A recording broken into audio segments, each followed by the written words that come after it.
Série: Os Senhores de Verde. Título: O Despertar Verde. Subtítulo: Sussurros em Fortaleza. Autor: Davi Florencio. Continuando. Capítulo 6.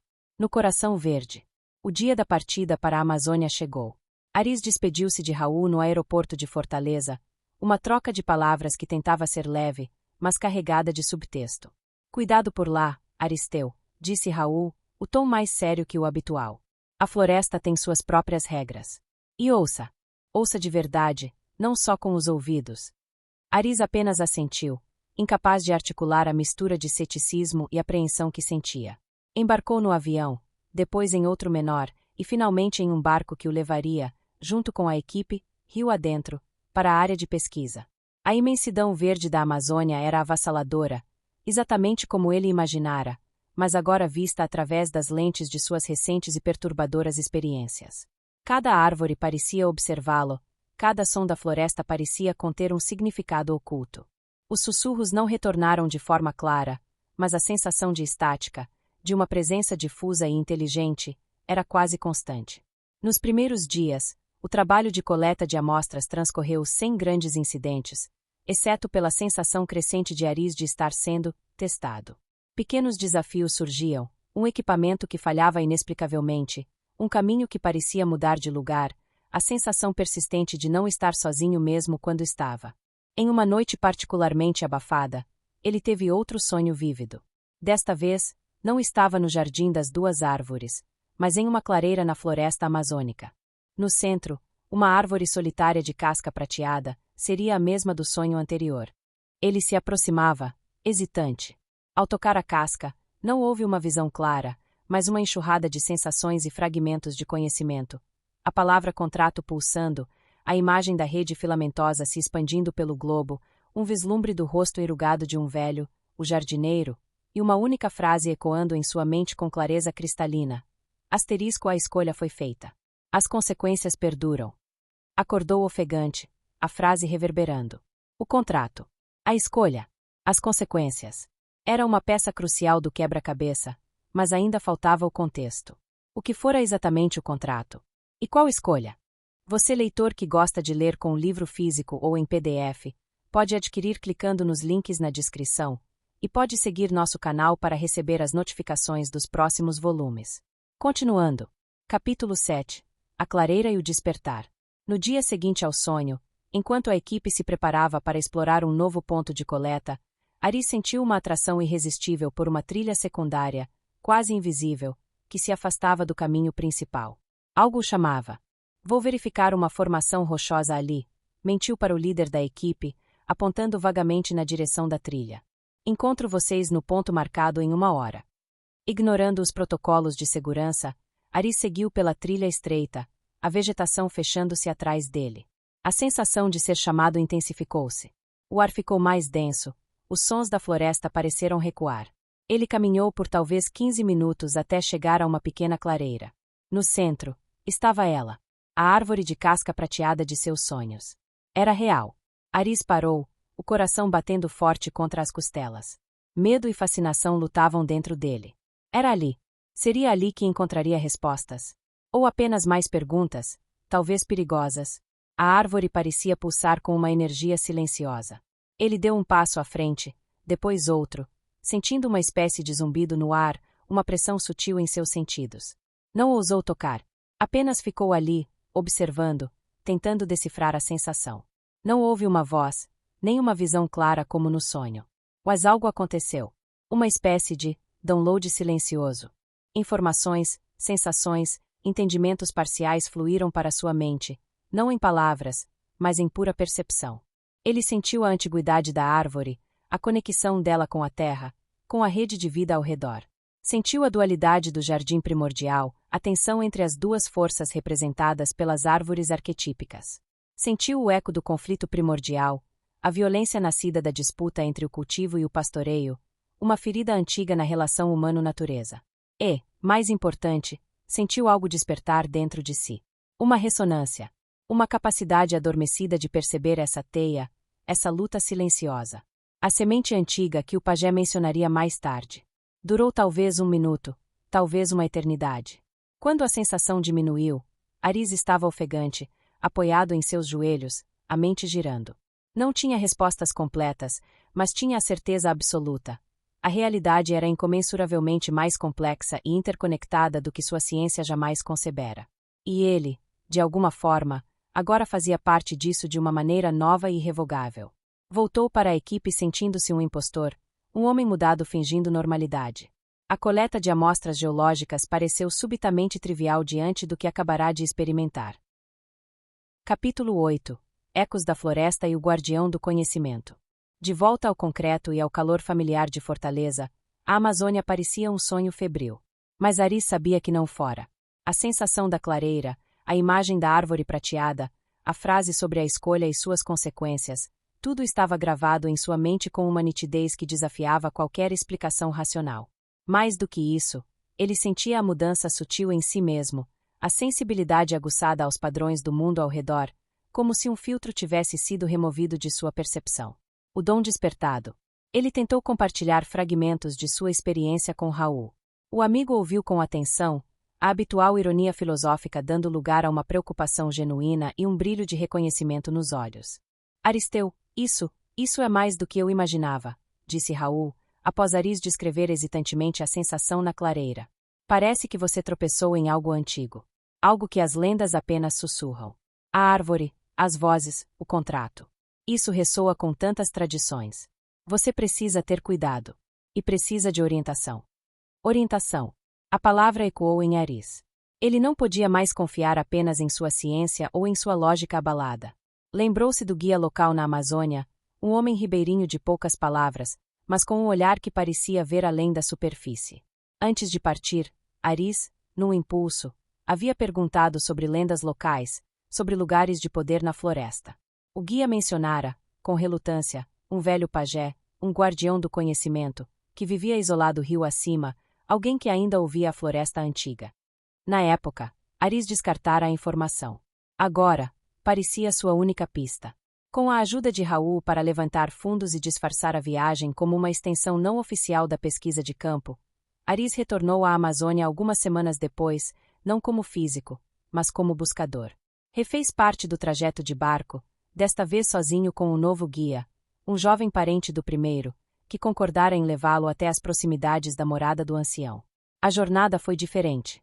A floresta parecia menos ameaçadora, mais comunicativa. Aris percebia detalhes que antes lhe escapavam. O padrão de voo de um pássaro, a forma como a luz filtrava pelas folhas, a sensação sutil de energia emanando de certas plantas. Seu dom parecia sintonizá-lo com o ambiente de uma forma nova e desconcertante. Após 2 dias de viagem, o guia o deixou em uma margem isolada do rio. Ele vive além daquela curva, perto da cachoeira que não seca, disse o jovem, apontando. Siga a trilha estreita. Se ele quiser falar, ele o receberá. Se não, volte. Não force. Aris agradeceu e seguiu pela trilha indicada, o coração novamente acelerado, mas desta vez com uma mistura de apreensão e esperança. A trilha serpenteava por uma mata mais densa, o ar carregado com o cheiro de terra úmida e vegetação luxuriante. Finalmente, ouviu o som de água corrente e avistou uma pequena clareira. No centro, uma maloca simples, construída com materiais da floresta, e ao lado, uma pequena roça de plantas medicinais e alimentares. Sentado em um banco baixo na entrada da maloca, estava um homem velho, de pele curtida pelo sol e cabelos brancos como algodão. Seus olhos, escuros e profundos, fixaram-se em Aris assim que ele emergiu das árvores. Não havia surpresa em seu olhar, apenas uma observação calma e penetrante. Aris parou a uma distância respeitosa, sentindo-se subitamente desajeitado, um intruso em um mundo que não compreendia. Me chamo Aristeu Torne, começou ele, a voz um pouco hesitante. Eu estive aqui perto, há algumas semanas. Tive uma experiência. Disseram-me que o senhor talvez pudesse ajudar a entender. O velho permaneceu em silêncio por um longo momento, seus olhos parecendo sondar além das palavras de Aris. Finalmente, ele falou, a voz rouca, mas firme, em um português lento com sotaque indígena. A floresta fala de muitas maneiras, moço da cidade. Às vezes grita, às vezes sussurra.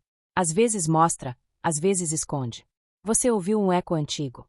Sentiu a marca da escolha. Aris estremeceu. O velho sabia. Ou pelo menos, reconhecia os ecos. A árvore prateada, murmurou Aris. O ancião assentiu lentamente. Árvore de memória. Portal. Perigosa para quem não está pronto. Ela despertou algo em você. Uma semente antiga que seus avós carregavam, talvez sem saber. Uma conexão. Uma conexão? Um dom? Perguntou Aris, ansioso. Um fardo, corrigiu o velho, suavemente. Um chamado para ver além do que os olhos mostram. Para sentir a teia que liga tudo. A grande teia. E para ver a luta dentro dela. A luta, ecoou Aris, lembrando-se das palavras de Raul sobre facções. Entre as plantas. Entre as forças, disse o pajé. As que nutrem a teia, as que buscam o equilíbrio, e as que querem apenas devorar, dominar.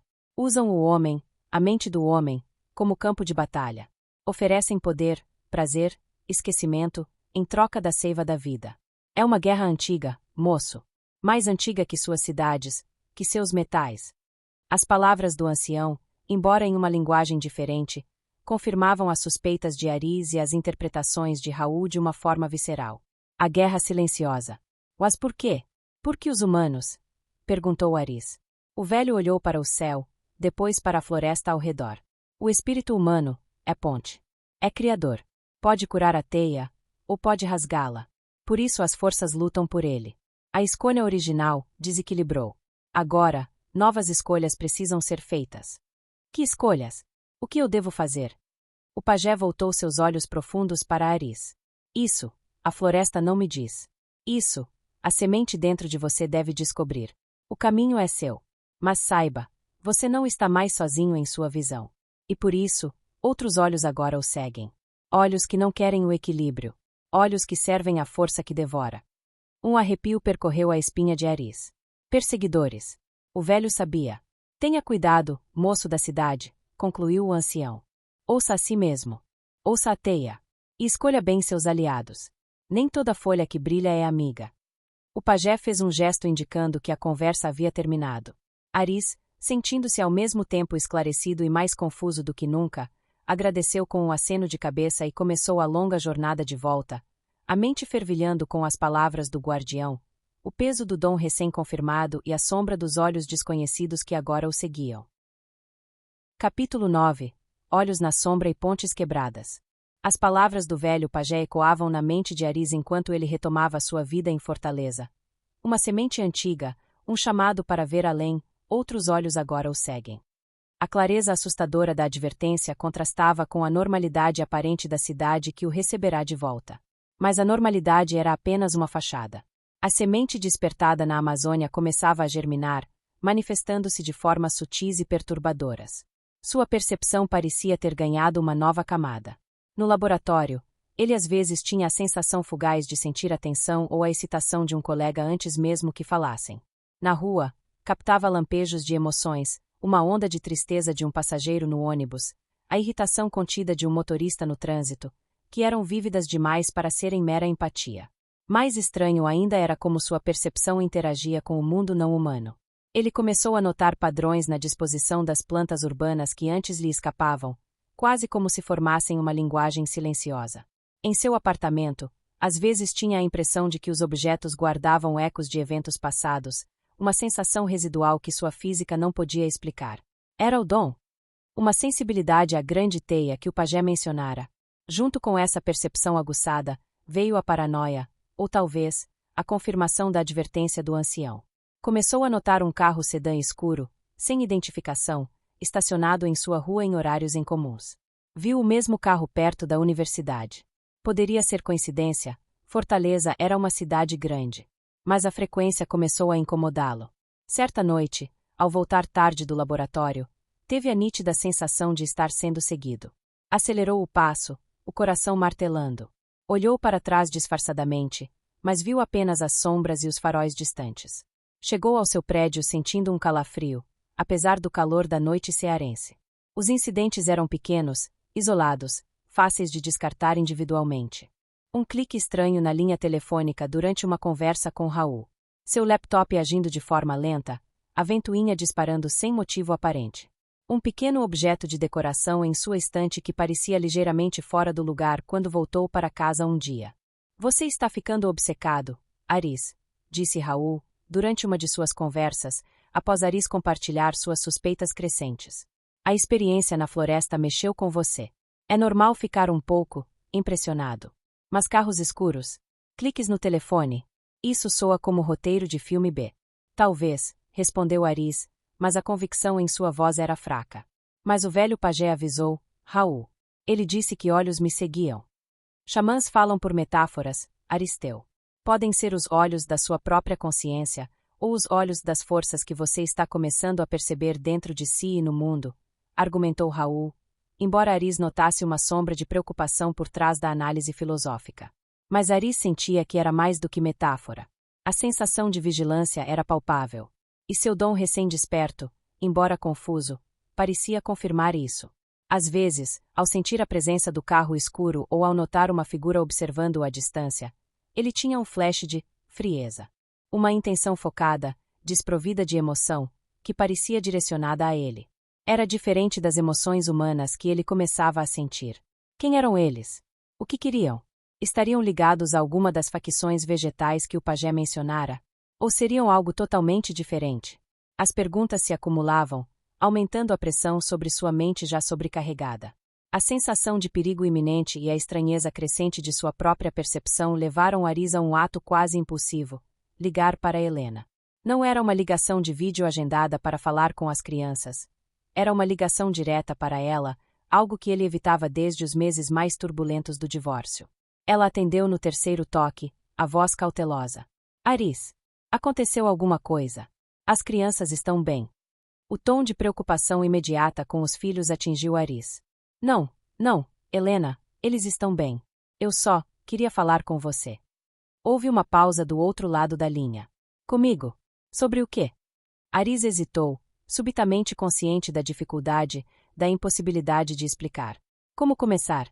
Oi, Helena. Acho que estou sendo seguido por uma organização secreta porque despertei um dom ancestral após conversar com uma árvore falante na Amazônia. Eu só queria saber como você está, disse ele, a voz saindo mais fraca do que pretendia. E eu tenho pensado muito em nós. Em tudo. Outra pausa, mais longa desta vez. Quando Helena falou, havia um tom de cansaço em sua voz. Aris, nós já conversamos sobre isso. Foi uma decisão mútua. Estamos seguindo em frente. Você parecia estar bem com isso, focado no seu trabalho. Eu sei que parecia, disse Aris, passando a mão livre pelo cabelo. Mas, as coisas mudam. Eu mudei. Tenho visto as coisas de forma diferente ultimamente. Diferente como? A cautela na voz dela se transformou em uma leve suspeita. Você está bem mesmo, Aris? Raul me disse que você voltou estranho daquela viagem à Amazônia. Aris fechou os olhos. Raul. Sempre o amigo preocupado, mas às vezes indiscreto. Estou bem, Helena. É só complicado. Aquele lugar mexe com a gente. E tem acontecido umas coisas estranhas por aqui. Coisas estranhas? Que tipo de coisas? A preocupação voltou à voz dela, agora tingida de alarme. Você está se metendo em alguma confusão? Aris, pense nas crianças. Não é confusão. Ele tentou assegurar, mas soou defensivo. São só coincidências. Coisas que não consigo explicar direito. Sinto como se estivesse sendo observado, às vezes. Observado? Por quem? Isso é sério. Você foi à polícia. O tom dela era agora de pura ansiedade. Não é nada disso. Apressou-se Aris, percebendo que estava apenas piorando as coisas. É provavelmente só estresse, paranoia minha. Esquece. Eu só queria ouvir sua voz. Saber que você e as crianças estão seguros. O silêncio que se seguiu foi pesado. Aris podia quase sentir a decepção e a preocupação de Helena através do telefone. Aris, disse ela, finalmente, a voz mais suave, mas firme. Eu me preocupo com você. De verdade. Mas você precisa se cuidar. Se estiver se sentindo paranoico ou estressado, procure ajuda. Um terapeuta, talvez. Pelo seu bem, e pelo bem do Miguel e da Sofia. Eles precisam do pai deles presente, equilibrado. Cada palavra era como uma pequena facada. Equilibrado. Presente. Tudo o que ele sentia não ser naquele momento. Você tem razão, Helena. Desculpe incomodar, murmurou ele. Não incomoda.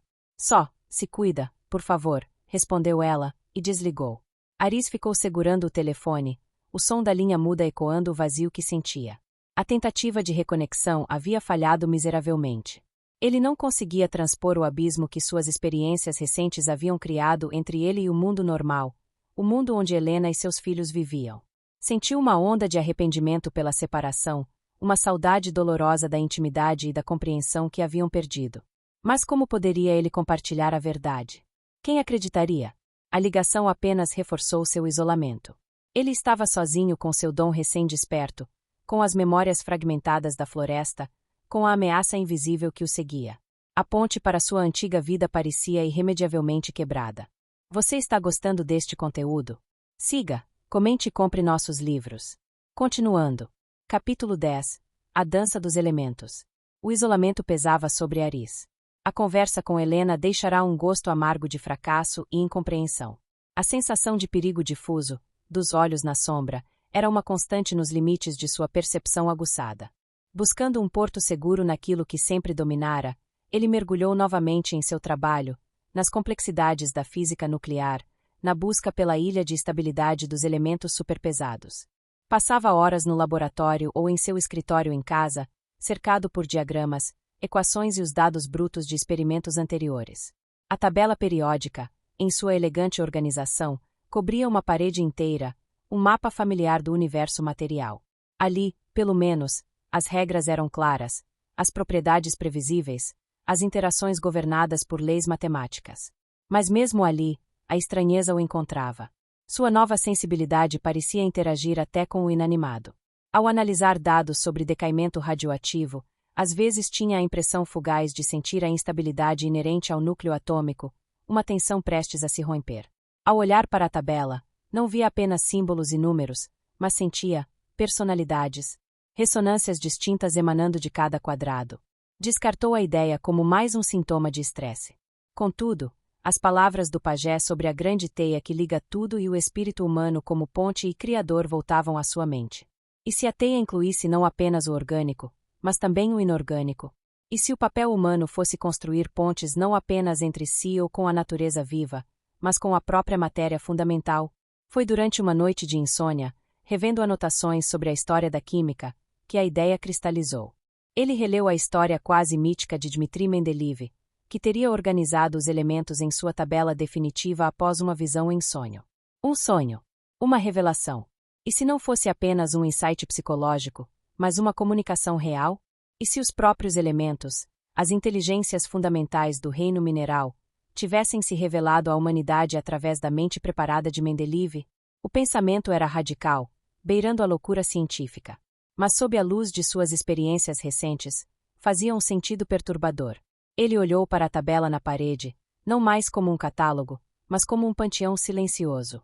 Cada elemento, do hidrogênio simples ao urânio complexo, não era apenas matéria, mas uma entidade fundamental, um elemental, com sua própria natureza, suas próprias leis internas, sua própria forma de ser.